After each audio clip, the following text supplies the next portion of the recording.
Hello everyone, I am Garima and welcome to my English class. As you all know, we are reading the chapter number 3, Glimpses of the Past. Glimpses means झलक. हमारे past की कुछ झलक, कुछ झलकियाँ हम इस chapter में read कर रहे हैं.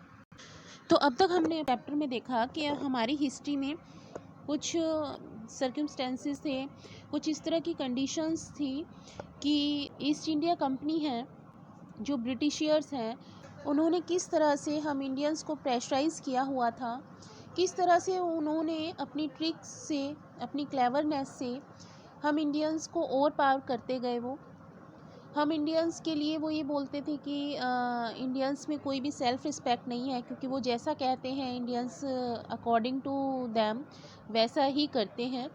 They never use their mind. Her time वो किस तरह से ओवर पावर कर सकते हैं ये ट्रिक्स बनाते रहते थे. How they can get more benefits from Indians.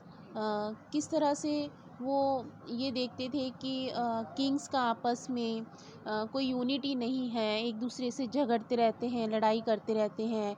किस तरह से इंडियन सुपरस्टिशियस हैं अपने कस्टम्स के लिए, किस तरह से वो छुआछूत में और चाइल्डहुड मैरिज में बिलीव करते हैं. इतनी छोटी छोटी बातों को वो इतना माइंड करते हैं.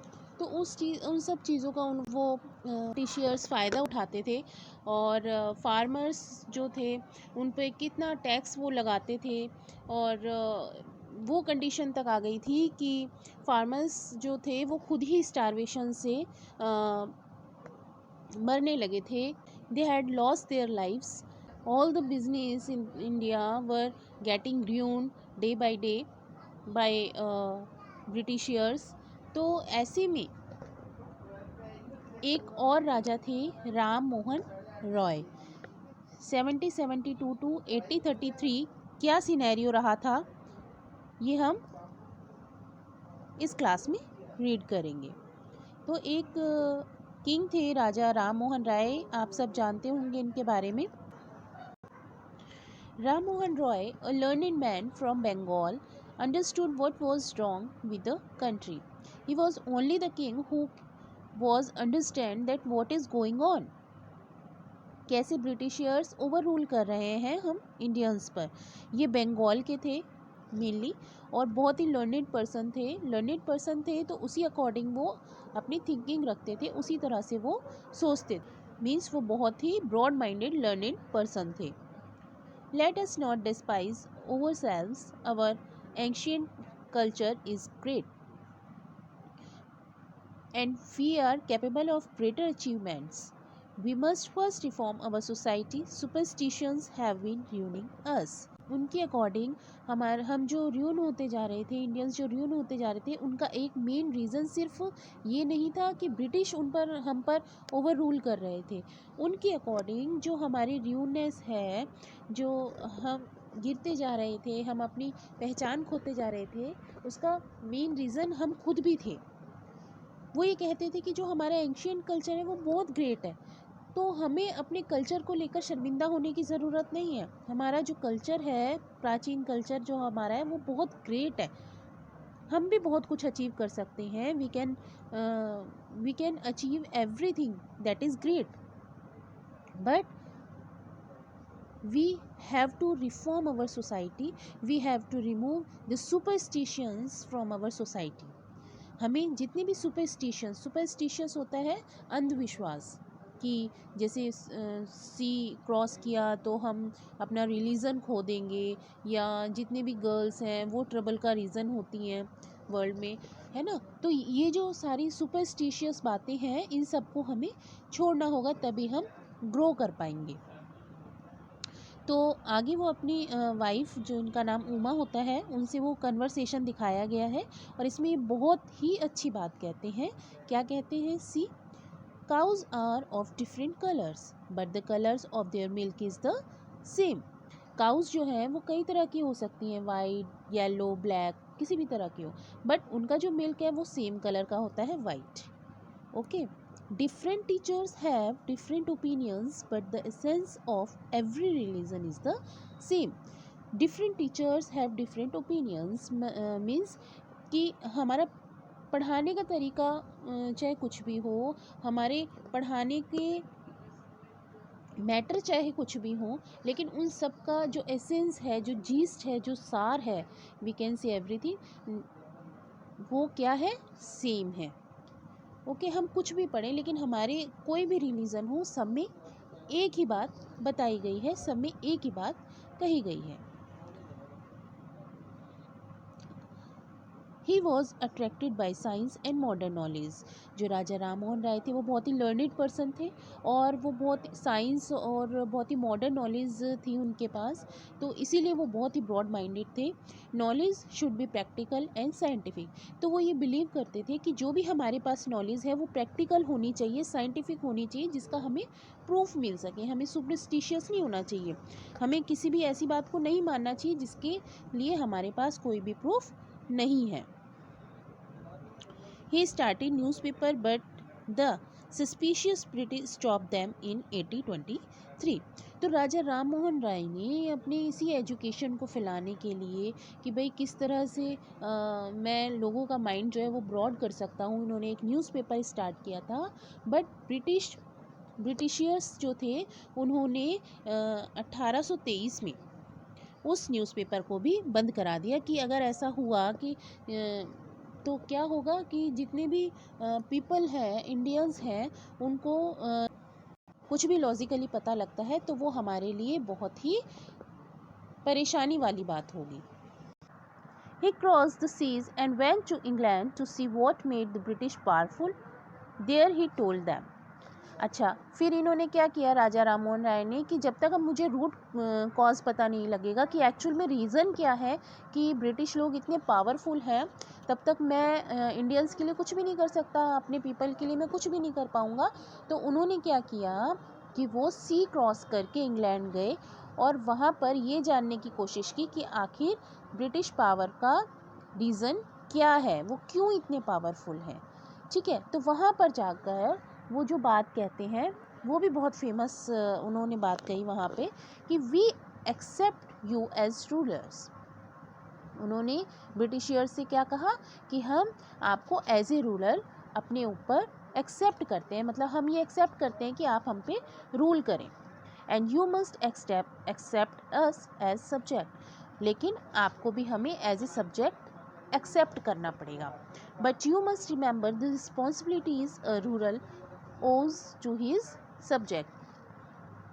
लेकिन आपको भी ये याद रखना चाहिए जो भी एक रूलर की रिस्पॉन्सिबिलिटीज़ है अपने सब्जेक्ट के लिए, वो भी आपको याद रखनी चाहिए। मतलब कि आपको अपनी जितनी भी रिस्पॉन्सिबिलिटी है उसको अच्छे से निभाना चाहिए। ऐसे नहीं कि आप डिस्ट्रॉय करे जा रहे हैं, रियून ही करे जा रहे हैं।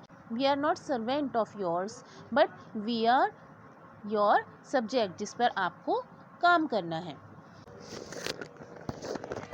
Next is operations 7065 to 8035। Operations means होता है दबाव, बहुत ज़्यादा। अब आगे इसके बाद इतनी चीज़ें होने के बाद आगे भी हम बहुत सारी ऐसी चीज़ें देखेंगे जो कि ऑपरेशन का रीज़न बना, जिसके कारण और ज़्यादा डिससेटिस्फैक्शन आ गया इंडियंस के मन में। तो ऐसी और कौन कौन से चीज़ें थी जो ब्रिटिशियर्स ने करी थी इंडियंस के लिए, वो चीज़ अब हम आगे देखेंगे। But the British continued to oppress Indians in 1818. They had passed Regulation 3rd. Under it, an Indian could be jailed without trial in a court. तो जिस टाइम राजा राम मोहन राय ने इंग्लैंड में जाकर ये बोला था कि we are your subject, we are not your servant, तो ऐसा नहीं कि उन्होंने उस चीज़ को एक्सेप्ट कर लिया ब्रिटिशियर्स ने और उन्होंने उनके अकॉर्डिंगली रूल करना स्टार्ट किया, बट और ज़्यादा वो ट्रिक्स यूज़ करने लगे, how they can get more taxes, more salary from Indians. तो और आगे क्या क्या चीज़ें रही कि उन्होंने दबाव बनाए रखा इंडियंस पर। और 1818 में they had passed regulation act 3rd। और उसके अंदर क्या होता था, एक एक्ट उन्होंने बनाया था, उसमें इंडियंस को डायरेक्ट ही जेल में डाल दिया जाता था without trial in a court. Trial in a court होता है जहाँ पर जजेस बैठते हैं और दोनों पक्ष अपनी अपनी बात रखते हैं, और अगर किसी पक्ष को अगर ये प्रूव नहीं किया जा सका कि वो गिल्ट है तो उसे इनोसेंस प्रूव कर दिया जाता था। उस तरह का ट्रायल नहीं हुआ करता जब कभी भी ब्रिटिशियर्स को ये लगता था कि कोई भी इंडियन हमारे खिलाफ बोल रहा है या हमारी बात नहीं मान रहा है, उसको डायरेक्ट ही जेल में डाल दिया करते थे। तो जेल में जाने से हर किसी को डर लगता था, तो वो इस डर से कि हम जेल ना जाएं तो वो चुपचाप ब्रिटिशियर्स की बात मान लिया करते थे। All the times British officers in India Drew big salaries and also made Fortune in private business. तो ऐसे कर कर के वो क्या करते थे, जो ऑफिसर्स थे, ब्रिटिश ऑफिसर्स थे, वो इंडिया से ही बिग सैलरी बनाते थे, अपनी मनी बनाते थे, and also made Fortune. Fortune means money in private business. और जो भी उनका बिजनेस होता था जिसको वो मशीन के थ्रू करते थे, उससे वो बहुत ही ज़्यादा पैसा कमाने लगे थे। और इस तरह वो क्या करे जा रहे थे, डिस्ट्रॉय करे जा रहे थे जो इंडियन बिजनेस था उसको, क्योंकि इंडियन बिजनेस में इंडियंस जो थे वो अपने हाथ से काम करा करते थे, बट ब्रिटिशर्स के पास क्या थी, बड़ी बड़ी मशीनें हुआ करती थी जिससे कि वो जल्दी ही कम टाइम में अच्छा काम कर पाते थे। By 1829 Britain was exporting British goods worth 7 crore rupees to India. और देखिए 1829 तक ब्रिटेन एक्सपोर्ट करता था ब्रिटिश गुड्स को, और 7 करोड़ रुपए तक इंडिया में वो कमा लेता था। The British prospered on the company's loot while Indian industries began to die। और ऐसे करके वो क्या करते थे, ब्रिटिशर्स लूट रहे थे इंडिया को। स्टार्टिंग में हमने देखा था ना, किंग्स बोलते थे, और जो लोग थे वो ये कहते थे कि अब कोई लूट नहीं होगी, कुछ नहीं होगा, वॉर नहीं होगा, बट एक्चुअल में उन्हें ये नहीं पता था, उन्होंने कॉन्सिक्वेंसेस नहीं देखे थे आने वाले समय के, कि जिसको हम लूट से बचाने के लिए यूज़ कर रहे हैं, जिन लोगों की पावर हम यूज़ कर रहे हैं, वो खुद ही इतने पावरफुल हैं कि वो आगे जाके हमें ही लूट लेंगे। ऑलराइट, तो यही चीज़ इसमें बताई गई है।